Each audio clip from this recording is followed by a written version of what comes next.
In accepting the Tarkin Doctrine, the Galactic Empire dedicated itself to the principle of rule through fear of force rather than through force itself.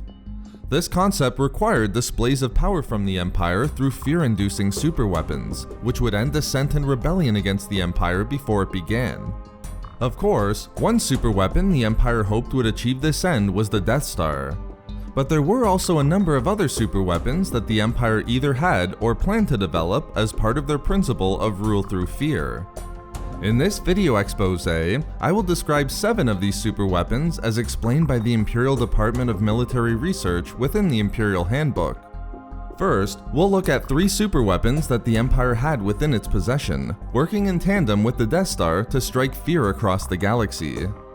This included the superweapon known as the Torpedo Sphere.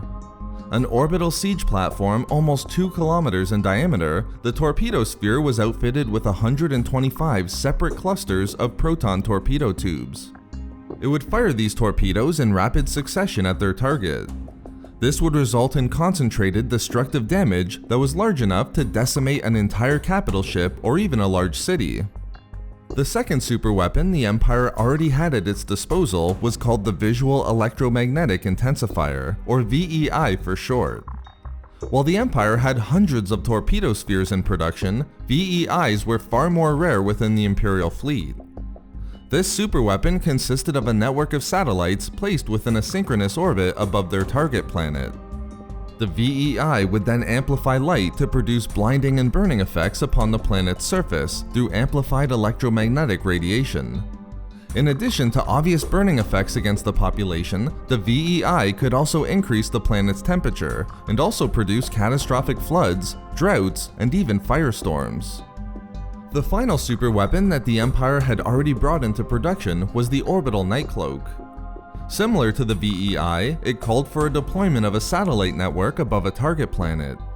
However, the Orbital Night Cloak provided an opposite function.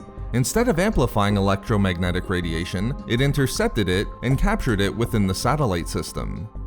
By effectively plunging the planet into darkness, the Orbital Night Cloak would cause decreased planetary temperatures, massive agricultural destruction and famine, and even prolonged ice buildup that would devastate the planet. The next 4 superweapons we'll look at were not yet fully produced and were still only within the experimental phase of development. The first was known as the Super Laser Star Destroyer, which was exactly as its name implies. The Empire planned to miniaturize the technology utilized in the Death Star and retrofit the Super Laser upon its armada of Star Destroyers. While the Empire had not yet overcome the problems of miniaturization and power output, it was anticipated that these Star Destroyers could be used to destroy entire capital ships and annihilate small moons less than 200 kilometers in diameter.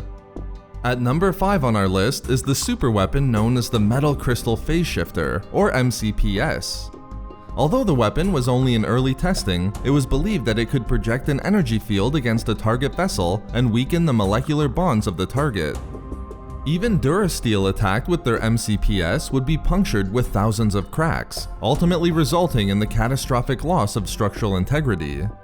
Through their MCPS, the Empire planned to develop a superweapon that could completely destroy enemy capital ships and any other smaller warship or starfighter.